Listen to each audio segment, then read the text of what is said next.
Hey everybody, welcome back to Quali-Tea time. I am slightly sleep deprived. Or rather, I was up late and then I slept a really long time, so I'm a little loopy. But first things first, Forbidden Lying's progress. So Show Me the Forbidden Lyings have been running on the channel since last Thursday, and holy balls, I wasn't expecting to get 200 quid in the first stream. And we actually also hit just over £300 on the last stream as well, so basically that's £300 in under a week. That's crazy, and I love you people. But I'm now like in production mode a lot sooner than I was expecting to be. So don't know exactly when these videos are going to start coming out, because holy heck, playing rapid catch-up. But the first three have been announced, so that is Cyborg Lying, and then Summoner Lying, and then Sister Lying, who we unlocked last night. You're gonna be interested to see the next few, I can say that much. The next one the next one is gonna get people's, like, fanfic engines running, and the one after that, oh boy, people have been wanting to know about for years. So, yeah, I still have plenty of reason for you guys to keep donating, but geez, you have blown my expectations out of the park here, jeez. And then, on slightly more saner news, we have the schedule for the week. So Thursday we have Midnight Stories with the last installment of Minecraft Story Mode that's presently released. That is of course at 11 PM BST over at twitch.tv/LionBedmon. After that we'll probably be going to a more, probably just Dark Souls, or maybe I'll pull out like Grey Goo. There's a bunch of different games I can do in the interim between episodes being released. On Friday we have XCOM 2, where we finally have some new gear to use. Yay! Not everyone gets it, but everyone gets to see it in use. On Saturday, we have an episode of Undermine, with the Undermine server monthly event, where we're going to begin looking into getting Gleeful unlocked, one of our new traders.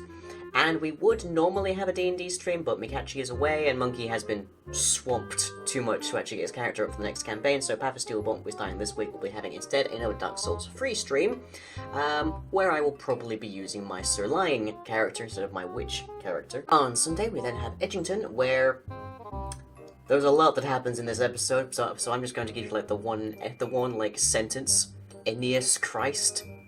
On Tuesday, we then have some work on a Never Tunnel once at last, and I get to show off some of the beautifying I've been doing on the server in my downtime. And we have Yog Tours Live number 47 over at twitch.tv/LionBedmon from 9 PM BST. We did a lot of work on the Watchful Skull. I hope to get a bunch more progress on it done soon.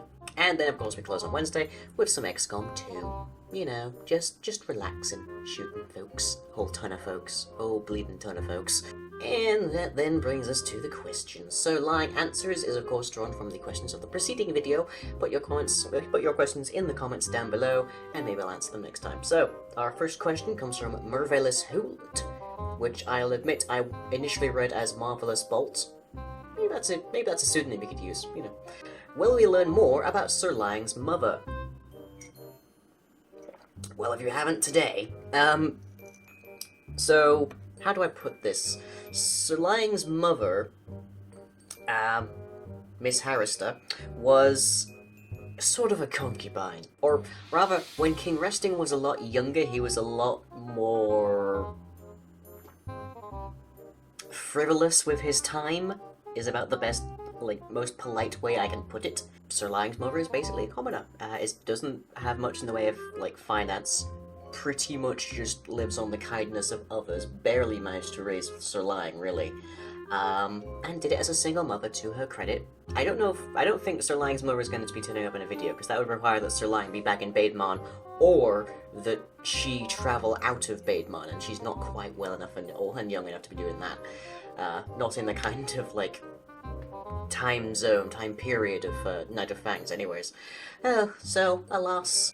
Jackal of All Trades asks, have you ever considered making a super hostile style adventure map? Well, way back in, like, the distant past, I was working on an adventure map.